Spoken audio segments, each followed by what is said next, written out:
안녕하세요. 건물주톡 대표 김영남 회사입니다. 안녕하세요. 건물주톡 김도균 이사입니다. 자, 저희가 이번 편에서는 용도지역, 지구구역, 그 중에 이제 용도지역 말고 지구와 구역이 이게 또 용도지역과 어떤 관계인지 이걸 좀 살펴보겠습니다. 네.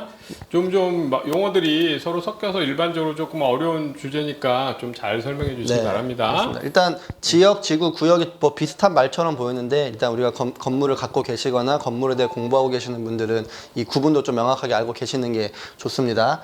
자, 일단 용도 지역부터 보면은 용도 지역은 일단 토지 이용의 기본적인 구분 단위입니다.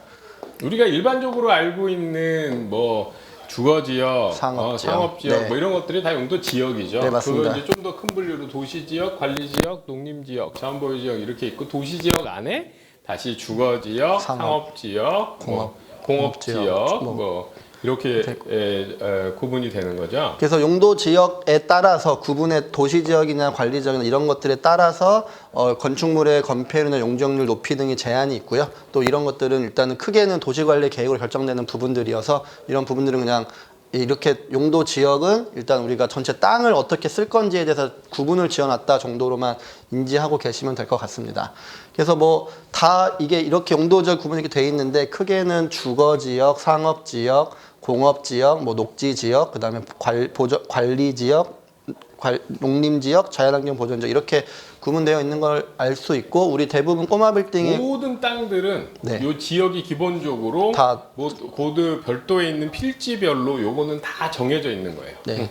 모든 그래서 용도 지역은 다 정해져 있니까 필지별로 정해져 있습니다. 이렇게 필지별로. 정해져 있고 자, 그 다음에 이제 용도 지구에 대해서 보도록 하겠습니다. 용도 지구는 일단은 용도 지역이 일단 토지 기준으로 필지 기준으로 이렇게 나눈 거기 때문에 또 약간 이제 그 토지 위에 있는 것들은 또 일정 목적에 따라서 다르게 분류를 해야 될 필요성이 있어서 그러니까 이제 여기 주거 지역이 있고 그다음에 준주거 지역이 있고 상업 지역이 네. 있는데 이것들을 그냥 다 따로 두면 이쪽엔 주택이 있다 갑자기 빌딩 만들어서 뭐 이러면은 좀 모양이 전체 경관이나 이런 것들이 좀 안 좋으니까 도시계획하면서 조금 더 넓게 지역을 정한 게 지구죠. 네, 맞습니다. 그래서 일단 용도 지역을 보완하는 목적이 있었고 용도 지역의 제한을 강화하거나 완화하고 또는 강화하거나 완화하고 또 용도 지역 위에 중첩 당연히 토지의 그 용도 지역 위에 있는 것들을 구분을 또 다시 하는 거 지구로 구분한 거니까 용도 지역은 전국의 필지를 일정한 똑같은 기준으로 정해놨다면 그 중에 특정 부분은 좀 개발을 더 해야 돼서 약간 더 완화를 한다거나 여기는 수도권 지역은 너무 난개발됐으니까 원래 규정보다 좀 더 타이트하게 범위를 정해서 해준다거나 이런 걸 정한 게 지구죠. 네, 맞습니다. 그래서 뭐 경관지구, 고도지구 뭐 이렇게 쭉 있는데 일단은 이 이미지로 좀 살펴보시면 지금 여기가 주거지역이 있고 농림지역 같은 것 구분이 있지만 또 이 땅 위에 고도지구라는 것이나 경관지구, 뭐 취락지구 이런 식으로 다 구분을 해서 그러니까 이 고도지구 안에도 이 안에 개별 필지를 보면 주거지구, 주거지역, 상업지역 그 지역들이 들어가겠지만 뭐 이 옆에 김포공항이나 인천공항이 있으면 아니면 성남공항이 있으면 비행기가 지나가야 되니까 여기를 마음대로 지을 수가 없는 거죠. 네, 그래서 제한을 하는 거죠. 근데 제2롯데월드가 100층짜리 지을 때 성남공항 때문에 계속 시비가 있었잖아요. 그런 맞습니다. 것들이 다 고도 제한과 관련된 고도지구와 또 연결되는 부분이 있었을 거고 그런 거죠. 그래서 일단 지역과 지구는 중첩된다라는 걸 알고 계시면 되고요. 그래서 일단 뭐 경관지구를 좀 더 보시면 경관지구 같은 경우에는 뭐 경관을 보존하고 관리하는 목적이 있기 때문에 그냥 뭔지 알겠는데. 뭐 맞습니다. 네. 그래서 뭐 이런 장애가 되는 건축물은 건축할 수 없다라고 있으니까 이런 것도 좀 잘 판단하셔야 장애가 되고요. 되는 거. 그래서 네. 땅이 뭐 지금 싸게 나왔다고 갔는데 그 땅에 아무것도 없어 지으려고 했다가 경관지구면 그런 낭패를 보는 거죠. 그런 거는 늘 경관지구에 해당되는지 확인하셔야죠. 그리고 또 뭐 지자체 조례로 정할 수 있고요. 뭐 자연 뭐 시가지 뭐 특화 이렇게 일단 경관지구가 시가지 있고 경관지구 같으면 높이를 건축물 높이를 예쁘게 만들어야 돼서 한강변에 몇 미터 이상 못 짓게 하고 맞습니다. 뭐 이런 것들이 다 이런 지구 개념에 해당되는 겁니다. 네, 그래서 뭐 자연 경관, 시가지 경관, 특화 경관, 뭐 수변 경관 지구에서 이런 것들이 일단 있으니까 이런 것들이 뭐 건축물을 새로 짓거나 뭐 이런 건물을 살 때 이런 부분들도 파악해 주셔야 되는 부분이 있고 일단은 이거 제가 한번 좀 이런 경관지구가 어디쯤에 있는지 한번 알려드리고 싶어서 일단 찾아봤는데 이게 북한산 네, 북한산 인근입니다. 북한산 인근이어서 이런 북한산 부분, 옆에라. 이런 부분들이 북한산이 네. 이제 국립공원이니까 그 옆에 마음껏 지을 수 없게 자연 경관지구가 정해져 있는데 여기에 일종 주거지역이 있기 때문에 일정 주거지역 안에서 예를 들어 일정 주거지역이니까 상대적으로 건폐율을 확 낮추면 높은 층을 지을 수 있을 수도 있을 텐데 그건 못하게 하는 거죠. 맞습니다. 일정한 이 경관을 네. 우리가 유지하기 위해서. 그래서 주거 지역과 이런 용도 지역에 속해 용도 지역으로 분류되는 주거 지역과 용도 지구로 분류되는 자연 경관 지구가 같이 중첩되어 있다는 것을 좀 알고 계시면 좋을 것 같습니다.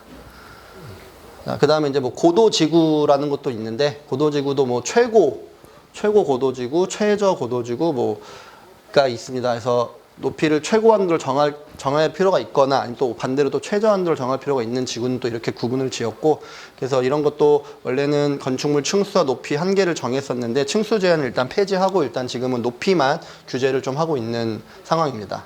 근데 층수 제한은 좀 이상하죠. 뭐 백미 건물 네. 모양 때문에 아니면 뭔가 방해가 있어서 네. 하는데 그걸 층수로 제한하는 건 좀 이상한 것 같고 높이로 제한하는 게 맞겠죠. 네, 맞습니다. 그래서 뭐 이런 것들이 고도지구에 속한다 정도로 있는데 뭐 이거는 뭐 다 보실 필요는 없고요.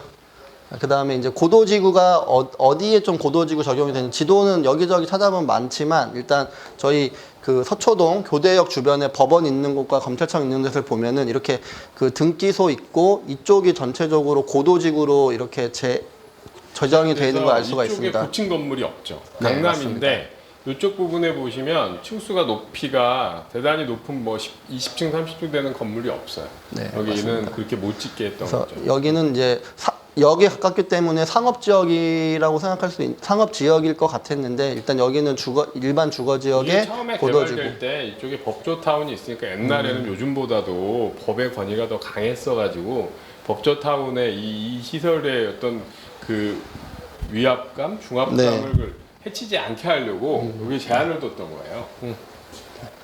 고도지구 이렇게 살펴봤고 또 뭐 보존지구라는 것도 있습니다. 그래서 보존지구도 결국에 뭐 이거는 뭐 그냥 바로 아실 수 있을 건데 뭐 역사문화 환경을 보존한다든지 중요 시설물을 보존한다든지 생태계를 보존한다든지 이런 목적으로 보존지구를 따로 지정을 해뒀고요.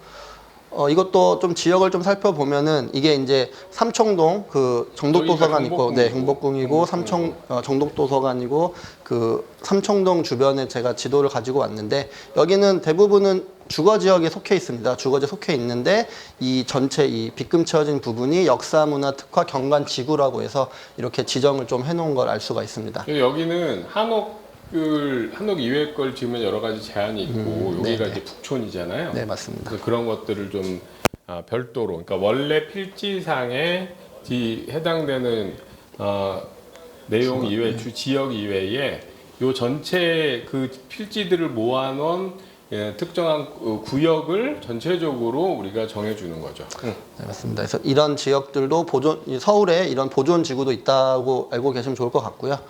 자, 그래서 일단은 용도 지역과 용도 지구를 처음에 용도 지역을 배웠고 지금 용도 지구를 보고 있는데 용도 지역과 용도 지구를 좀 더 같이 있는 걸 한 번 더 보게 되면 여기가 딱 광화문이에요. 그래서 이 광화문 아래쪽 그 종로 쪽으로 가는 건 다 상업 지역으로 다 되어 있고 나머지는 이 경복궁은 녹지 지역, 그다음에 이 경복궁역 쪽으로는 일반 주거지역 이렇게 되어 있는데 여기도 일단 경복궁 옆쪽으로는 고도지구, 역사문화 특화지구. 고도지구는 경복궁 때문이 아니고 청와대가 있어서 맞습니다. 네. 청와대를 너무 높여갖고 청와대를 들여다보면 안 되니까 높이 못 짓도록 해놓은 거예요. 여기 이쪽은.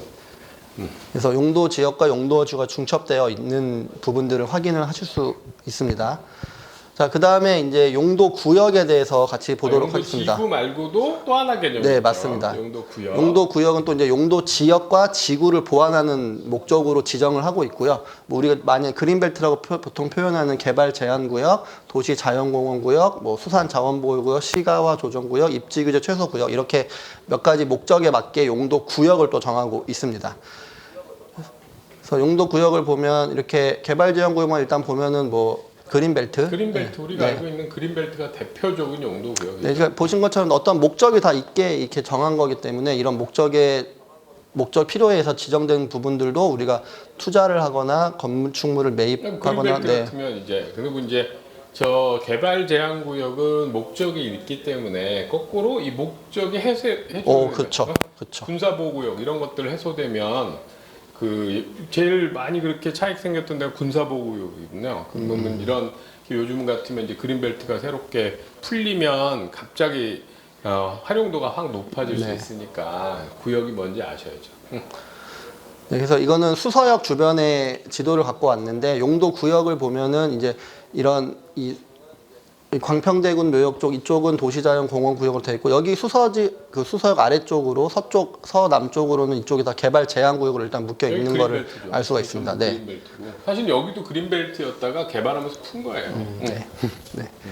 그렇습니다. 일단 그래서 수서역 주변에도 일단 개발 제한 구역이 아직 있다로 일단 인지하고 계시면 되고 그래서 끝으로 일단 용도 지역, 용도 지구, 용도 구역을 좀 더 같이 보면 아까 저희가 서초동 그 교대역 주변에 일단 이 등기소 있는 이쪽이 고도지구로 지정이 되어 있는 걸 알 수 있고 그다음에 구역 같은 경우는 그 여기 검찰청 위쪽으로 여기는 도시자연공원 구역, 산업풀공원 산 있는 부분이라 여기 모든 필지들은 우선 지역이 있죠. 여기 상업지역, 1, 3종 주거지역, 뭐 1종 주거지역, 뭐 2종 주거지역 이렇게 주거지역들이 있고 그 다음에 그 위에 여기도 2종 일반 주거지역인데 그 위에 지구가 정해져 있고 그 다음에 지역은 지구와 또 독립적으로 별도로 그때 맞춰서 정해줄 수 있는 거죠. 네. 그래서 우리가 어떤 부동산을 취득했을 때는 우선 제일 기본적으로 어떤 지역인지 네, 맞습니다. 그래서 용적률 건폐율이 기본적인 건 어떻게 되는지 보시고